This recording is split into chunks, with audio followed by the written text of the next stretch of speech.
वाचन हे एक भाषिक कौशल्य असून ती एक पठणक्रिया आहे.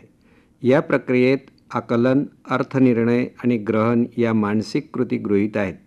याचा अर्थ वाचनात वाचक शब्द, त्यांचा अर्थ आणि विचार यांचा संघटित मेळ घालीत असतो आणि अर्थ ग्रहण करून ठेवीत असतो. वाचनाचा वाचकाच्या व्यक्तिमत्वावर नकळत परिणाम होत असतो. म्हणूनच वाचन प्रक्रिया ही केवळ प्रक्रिया नसून वाचन हा एक संस्कार आहे. संस्कार या शब्दाचे बोध, शिक्षण, आकलन, शुद्धी, शुद्ध करण्याचा विधी, छाप, ठसा, कार्य आणि परिणाम इत्यादी अर्थ लक्षात घेतले तरी वाचन आणि संस्कार यातील संबंध आपल्या ध्यानी येईल. भिन्न भिन्न प्रवृत्तीचे वाचक आपल्या अभिरुचीला अनुसरून ग्रंथांचं वाचन करतात.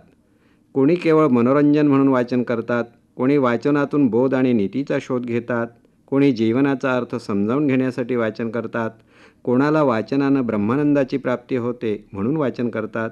एखादं चांगलं पुस्तक वाचण्यापूर्वी वाचकाची जी मनोवृत्ती असते ती तशीच राहिलेली नसते.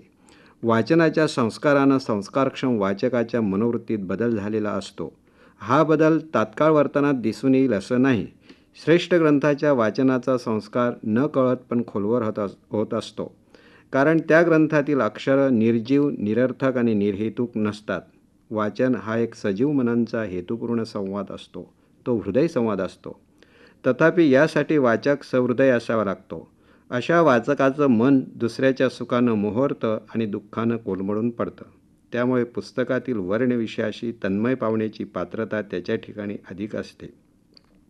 म्हणून श्रेष्ठ ग्रंथातील जीवनविषयक विचारानं अशा संस्कारक्षम वाचकाचं अंतरंग उजळून निघतं. ये हृदयीचे ते हृदयी पोहोचल्यानं त्याला जीवनाचं समग्र दर्शन घडतं. जाणीवा अधिक सखोल होऊन त्याच्या सहानुभूतीच्या कक्षा विशाल होतात. कारण श्रेष्ठ ग्रंथातील अक्षरातून चैतन्य थरारत असतं. लेखकाचे जीवनाविषयी स्वतःचे असे काही विचार असतात. त्याचं जीवनविषयक एक तत्त्वज्ञान असतं. त्याच्या लेखनातून त्याचा आविष्कार होत असतो. हा आविष्कार करताना कळत वा न कळत लेखक मानवी जीवनावर भाष्य करतो. मुळात निसर्ग घटना किंवा व्यवहारातल्या घटना यांना स्वतःचा असा काही अर्थ नसतो. प्रतिभावंत त्या घटनांचा अर्थ लावतो आणि आपल्या लेखनातून प्रकट करतो. स्वतःच्या दृष्टिकोनातून वाचकांना जीवनाचं दर्शन घडवितो. अशा ग्रंथांच्या वाचनात लेखकाच्या या जीवनावरील भाष्याचा सहृदय वाचकावर संस्कार होतो.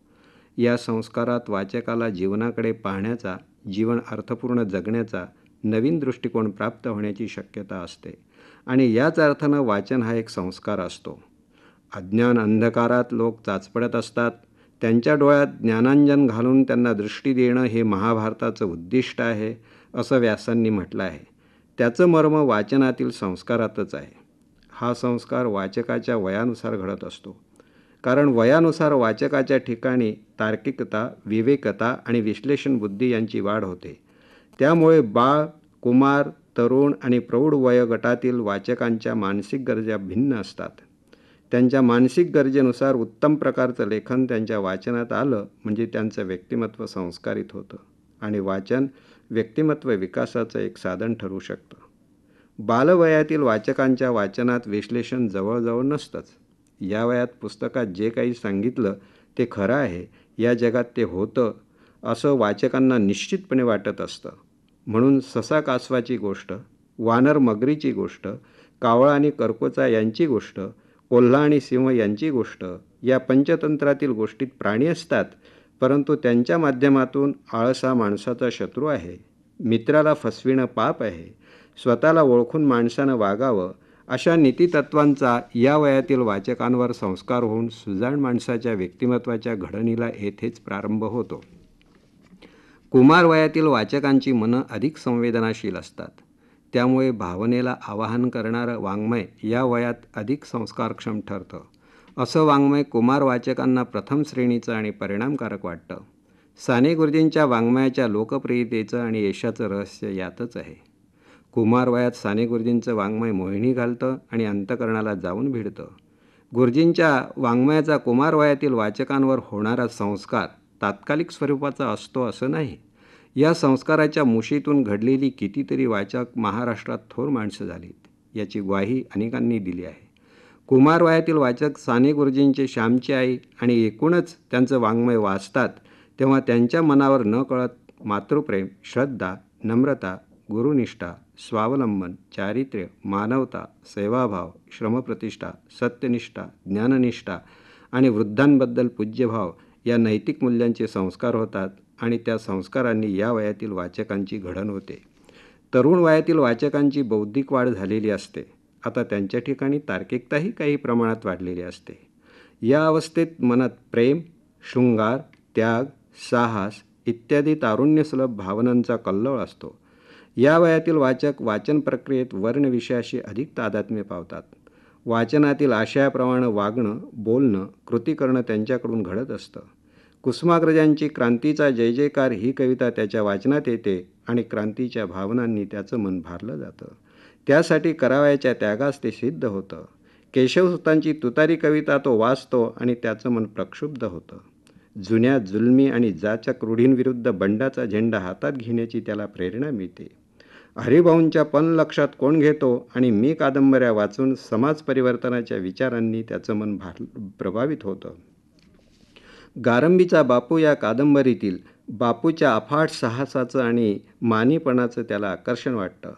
कथा, कविता, नाटक आणि कादंबरीतील शुद्ध, एकनिष्ठ प्रेमभावतेच्या विचारानं तारुण्यसुलभ मन संस्कारित होतं. अशा प्रेमाच्या प्राप्तीसाठी नायक नायिकांनी केलेल्या साहसाचा आणि त्यागाचा त्याच्या मनावर परिणाम होतो. हा वाचनाचा वयसुलभ झालेला संस्कार असतो. प्रौढ वयातील वाचकाच्या ठिकाणी सत्सद्विवेक बुद्धी आणि विश्लेषण बुद्धी अधिकच प्रगल्भ झालेली असते. त्यामुळे या वयातील वाचकावर वाचनाचे होणारे संस्कार मूल्यात्मक असतात. हा वाचक रामायण आणि महाभारत वाचतो, पण तो केवळ त्यातील कथा वाचित नाही. प्रगल्भ वाचकाचं मन त्यातील सर्व घटनांची संगती लावतं, काळाच्या संदर्भात त्याचं मूल्यमापन करतं आणि मग त्या काळातील संस्कृतीचं त्याला आकलन होतं. दोन भिन्न भिन्न समाजरचनेच्या आणि संस्कृतीच्या दर्शनानं त्याचं मन संस्कारित होतं. पितृआज्ञापालन हे रामायणकालीन संस्कृतीचं वैशिष्ट्य, तर लोकहित आणि समाज ही महाभारतकालीन संस्कृतीचं वैशिष्ट्य असल्याचं त्याला प्रतीत होतं. गीतारहस्य या ग्रंथाच्या वाचनानं वाचकाच्या निवृत्तीवादी विचारसरणीवर आघात होऊन प्रवृत्तीवादी विचारसरणीचा संस्कार होतो. पैसा हेच जीवनमूल्य बनवू पाहणाऱ्या आजच्या समाजव्यवस्थेत जोडून या धन उत्तम व्यवहारे उदास विचारे वेच करी हा तुकोबांचा अभंगही या वयातील संवेदनाक्षम वाचकावर मूल्यगर्भ संस्कार करून जातो. जन पळभर म्हणतील हाय हाय घन तमी शुक्र बघ राज्य करी यासारख्या कविवर्य तांबे यांच्या कविता वाचून एखाद्या नैराश्यग्रस्त आणि भयग्रस्त वाचकाला जगण्याला बळ मिळून दिलासा मिळतो. त्याच्या उदास आणि निराश मनात आशादीप प्रज्वलित होतो. आयुष्य जसं वाट्याला येईल तसं स्वीकारण्याचा, स्वागतशील मनानं त्याचा स्वीकार करण्याचा आणि जीवन आनंदमय करण्याचा संस्कार होतो. समर्थ रामदास स्वामींचा दासबोध हा ग्रंथ या वयातील एखाद्या वाचकाला व्यवहारकोशच वाटतो. पुरुषार्थाचा पाया शरीर आहे याची दासबोध वाचून त्याला प्रकर्षानं जाणीव होतो. परिणामी शरीराची उपेक्षा करायची तो टाळतो. मित्रांनो, अशा प्रकारे संस्कारक्षम वाचकाच्या मनावर कोणतंही पुस्तक वाचून काही ना काही संस्कार हे उमटतच असतात. ते संस्कार जसे चांगले तसे वाईटही असू शकतात आणि या संस्कारांचा परिणाम म्हणून वाचकांना ज्या प्रेरणा मिळतात त्याही चांगल्या तशा वाईटही असू शकतात. कारण संस्कार आणि प्रेरणा या दोहोंमध्ये अपरिहार्य आणि परस्पर संबंध आहे. एवढं मात्र खरं की मनाच्या मशागतीसाठी चांगल्या वाचनाचा संस्कार आवश्यक आहे. समर्थ रामदासांनी सांगूनच ठेवलं आहे, दिसा माझी काहीतरी लिहित जावे, अखंडित वाचित जावे. वाचनाचं महत्त्व व्यक्तीच्या घडणीत तर आहेच, पण समाज आणि राष्ट्र बांधणीतही आहे. कारण सुसंस्कृत नागरिकच समाजाची बांधणी करून राष्ट्राची उभारणी करू शकतात असा मानवी संस्कृतीचा इतिहास आहे. वाचनाच्या संस्कारानं ज्ञानात भर पडून मन सुसंस्कृत होतं, भाषेला वळण प्राप्त होतं, विचारांना स्पष्टता येते, मूल्य जाणीव होऊन दुसऱ्याची मनं जाणता येतात, विचार, कल्पना आणि भावना अधिक चांगल्या प्रकारे प्रकट करता येतात, विचारांचं संक्रमण घडतं. म्हणून वाचन ठरवून, विचारपूर्वक आणि नियोजनबद्ध असल्यास अधिक फलदायी ठरतं. जगात पर्वतप्राय लेखन भांडार आहे. प्रत्येक वाचकाला या सर्वांचं वाचन शक्य नाही आणि आवश्यकही नाही. निवडक प्रातिनिधिक ग्रंथ वाचले तरी आपल्या मनाची मशागत चांगल्या प्रकारे होऊ शकते. पण त्यासाठी वाचनाबरोबर चिंतनही आवश्यक आहे. अखेरीस वाचन ही एक संस्कार साधन आहे. कोणी काय वाचावं हा ज्याच्या त्याच्या आवडीचा, गरजेचा आणि व्यक्तिमत्वाचा भाग आहे. तथापि आपल्या वाचनाला दिशा असावी. वाचनाचे हेतू स्पष्ट असावेत. हाती येईल ते पुस्तक वाचू नये. वाचता वाचता काय वाचावे आणि काय वाचू नये हे आपल्याला कळू लागतं आणि आपोआप वाचनात निवड येते.